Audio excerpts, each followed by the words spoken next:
Our next speaker is Stacy Thrall.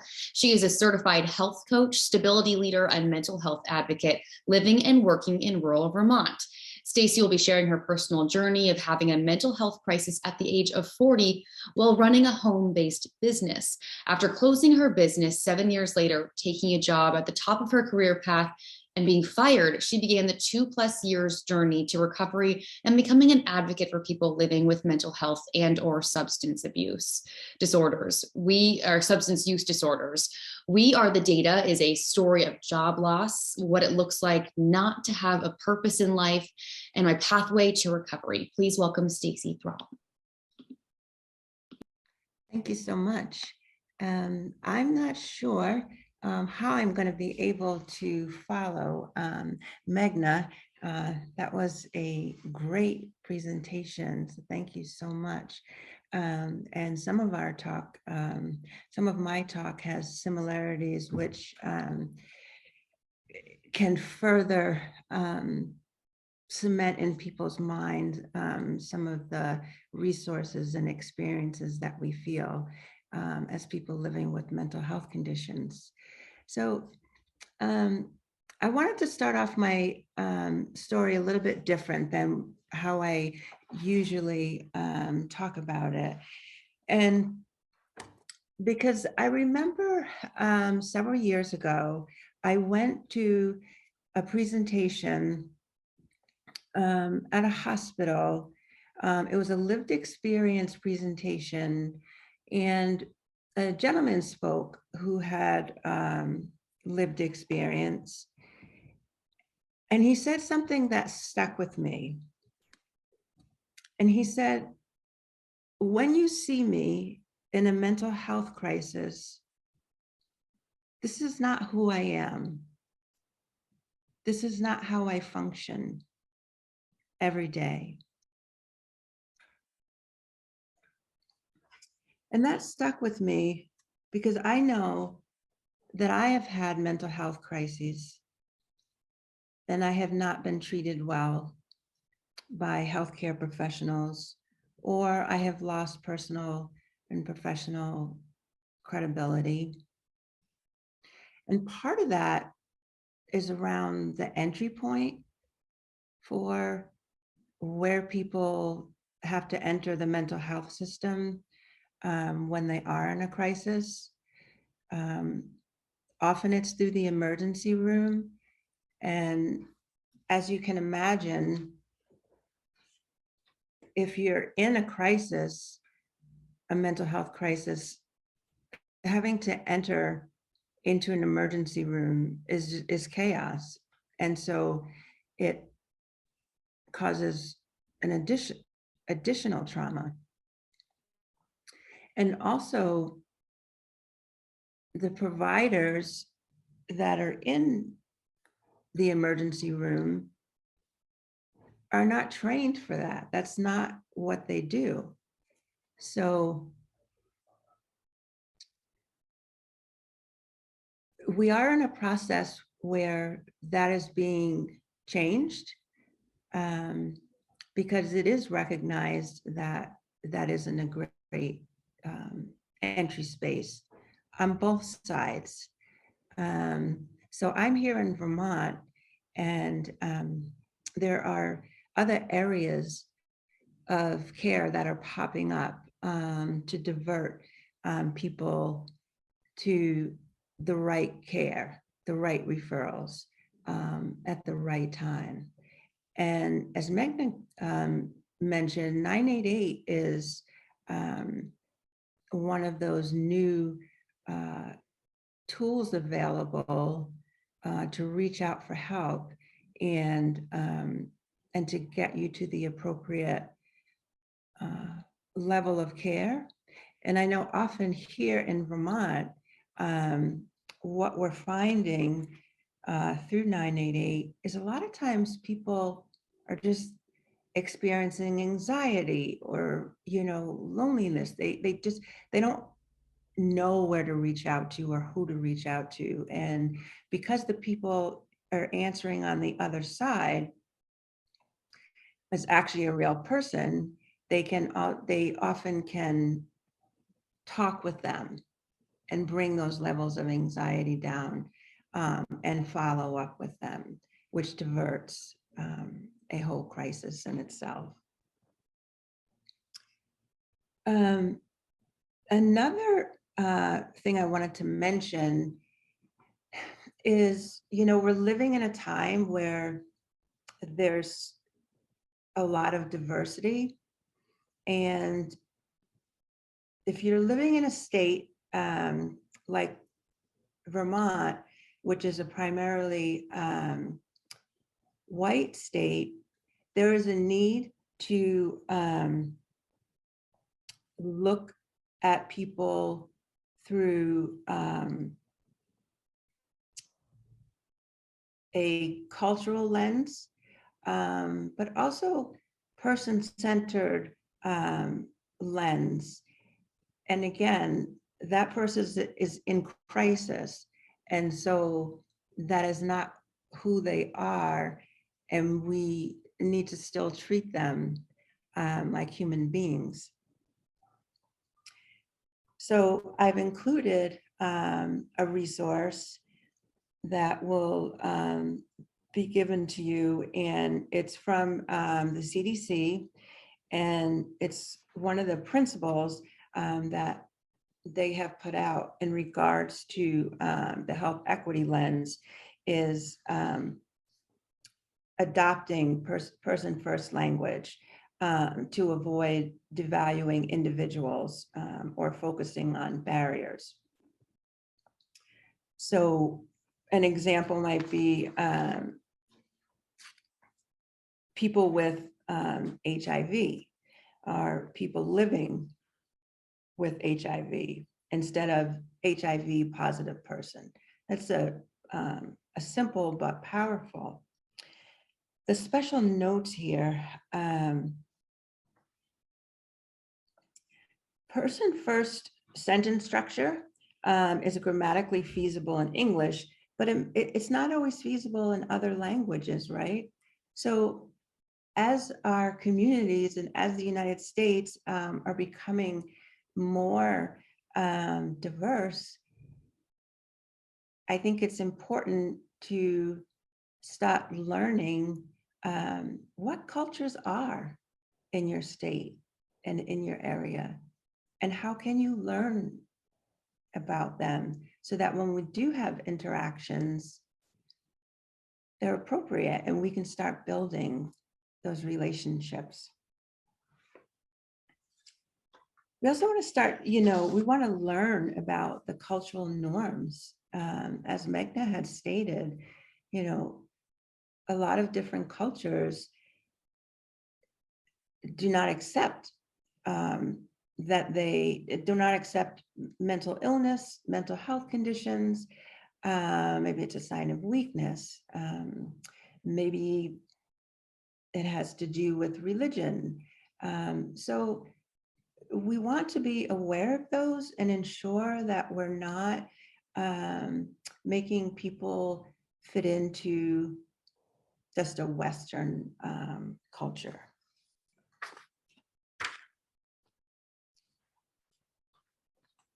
My name is Stacy Thrall, and I was diagnosed with bipolar and bipolar 1 disorder in 2008. I'm a stability leader, and the Stability Network is a global organization of people who are living with a mental health condition and working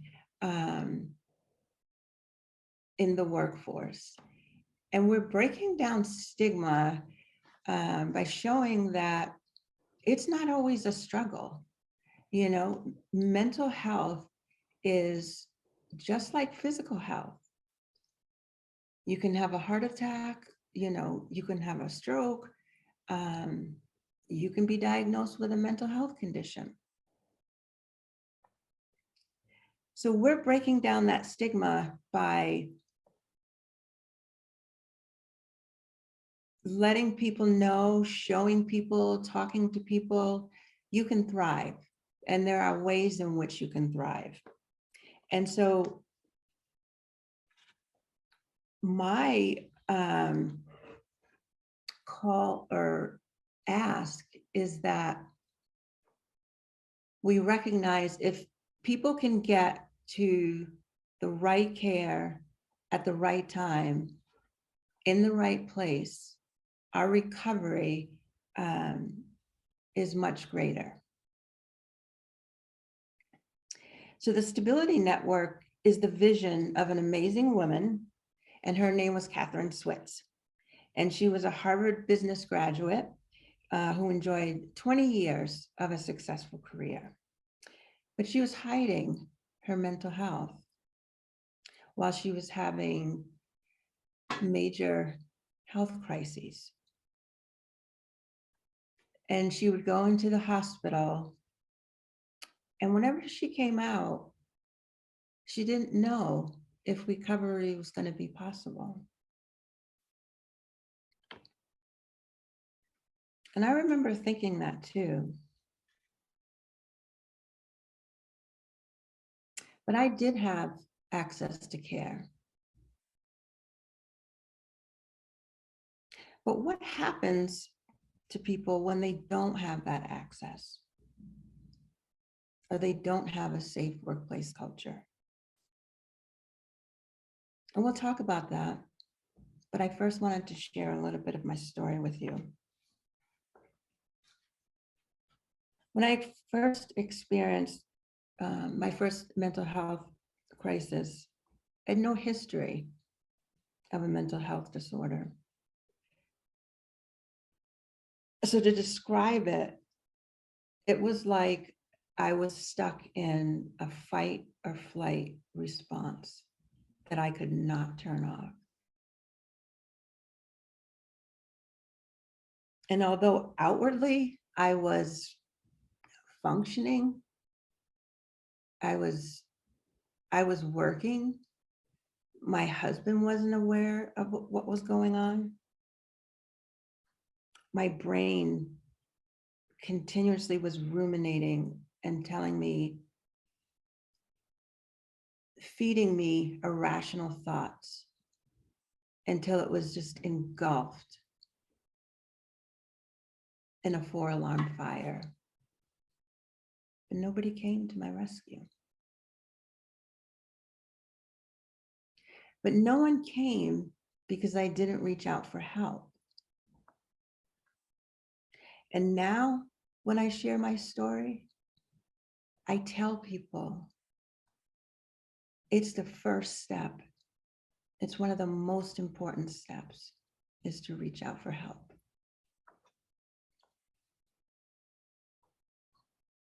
But so often people don't. And I didn't fill my presentation with data, although we know that data is important. But I want to convey that we are the data. It's people. Every number is a person, right? And so many times people don't reach out, and there's different reasons for that. And each and every reason is unique to that individual. So when we think about stigma, I think it's become, kind of generalized. Stigma, we say this a lot, right? But stigma is a heavy weight to carry. And people living with a mental health condition, they may be carrying more than one stigma. In addition to the workplace, someone's culture may bear the heaviest weight.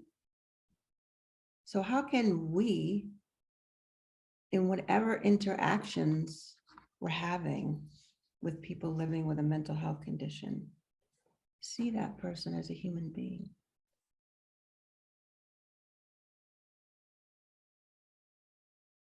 And not as a crisis. I've included some resources in regards to that. The CDC has put out plain language around health equity, and it's in regards to different cultures.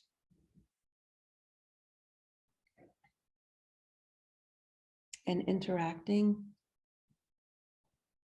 and learning before it's too late. There's a National Alliance on Mental Illness. There's actually a workshop, a course that they have for practitioners. It's called Competent Caring that you can get on their website. And there's also referral resources, which Meghna touched on, 988, your primary care doctor, family and friends, support groups, or the Mental Health Coalition, which has a lot of resources for a lot of different cultures, identities, everything. So that's a great resource. So we're at a crucial time for increasing awareness and taking action around health equity and inequality for populations who have been marginalized all of their lives. And I mention that because it plays a big part in people that don't reach out for help. And I provided a few resources for that as well. And they are from the CDC.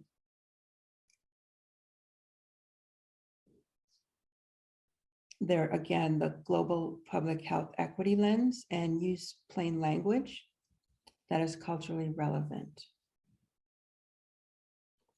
So I want to share a bit more of my story with you. After reaching out for help by telling my husband that we had to go to the police because I was in a conspiracy, I was diagnosed with severe depression with psychotic episodes, followed by bipolar 1. Bipolar 1 is a mental health condition that's characterized by extreme highs and extreme lows. And over the course of my journey, I've been hospitalized 4 times, each time taking a year to return to baseline, with the exception of when I was fired after disclosing that I was living with a mental health condition. That took 2.5 years out of my life to recover. And I wanted to share part of my journey with you that was posted on the Stability Network. And if we could show that now. In 2013, I closed my home-based business to take a job in a town that I had lived in for 20 years. As I became hypomanic, without hesitation, I disclosed to my boss that I was living with bipolar. And over the course of several weeks, I was fired, put on administrative leave without compensation. I was humiliated, and my mind was dark and without thought. This was a clear sign that I was on the opposite pole, severe depression. But today, I live well as a mental health advocate and a certified health coach. I help people manage their well-being, and I partner with small to mid-sized businesses to help them create a workplace culture that supports mental wellness. Recovering from severe depression took 2.5 years of my life. It left me without a reason to get up in the morning or a means to contribute to my household. But there was reason to be grateful. I had a strong support system. I had access to good care. I had a roof over my head and the time to heal. Recovering from severe depression, it takes courage and resilience and the belief that you can heal, even though you don't know how or when that's going to happen. As my mental and physical health became stronger, I went from forcing myself to walking my dog for 10 minutes to climbing 4,000-foot mountains. And I became a health coach in 2015, just in time for another significant change in my life. That was moving to Vermont. This is when I sought out NAMI Vermont and began to immerse myself in advocacy efforts. Today, I serve as their affiliate leader for the Northeast Kingdom, increasing awareness around mental health. I also serve on their board and their advocacy committee. In addition to NAMI Vermont, I'm the regional stability leader for Vermont for the Stability Network. We're a coalition of professionals thriving in the workplace. It is through this engagement with the network that I realized my advocacy voice, and it shook me to my core. I realized people with mental health conditions that are fired are at increased risk for severe illness, suicide, poverty, and homelessness. If you're in the workplace living with a mental health condition, know that you're not alone and there are resources. Thank you for sharing that. So I wanted to close by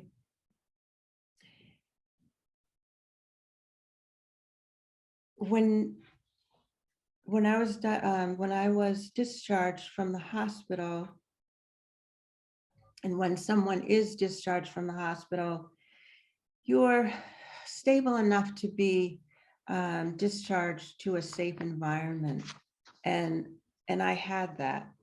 But it is when you're discharged that the true work begins for recovery. So I was fortunate enough to have the time to heal. I found my psychiatrist on the first try and have been with him ever since. I received an accurate diagnosis and I was listened to when the medications weren't right. And I learned my triggers and I could develop coping strategies. And I created a well-being toolkit that includes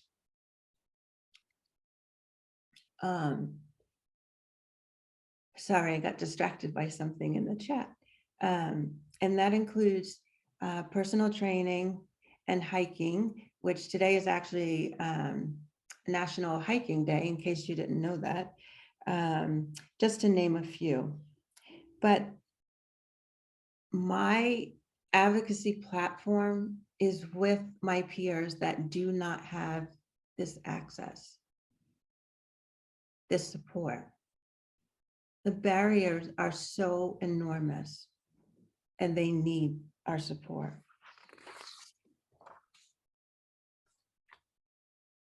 So in closing, my ask is that when you see someone in a mental health crisis, remember you're seeing them at their worst, and it is not how they function.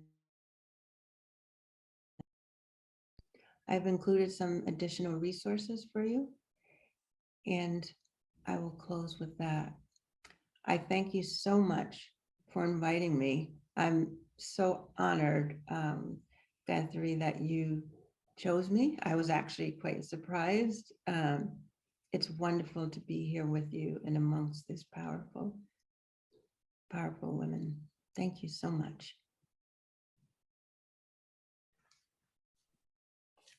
Stacy, thank you so much for courageously sharing that story, for all your insight and for all those resources. They will be extremely important. I know people are asking about them. And like we said, we will try and share all these resources with you, and we will certainly share this entire recording once it is done. But Stacy, thank you.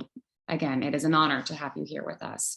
Again, if anyone else has any questions for Stacy, please put those in the chat right now. Remember, we'll have the talking circle at the end. And if you submit a question, you will also be entered to win one of our giveaways. So please take the time now to pop into that chat, leave your question for Stacy or for any of the speakers, and we'll circle back to it.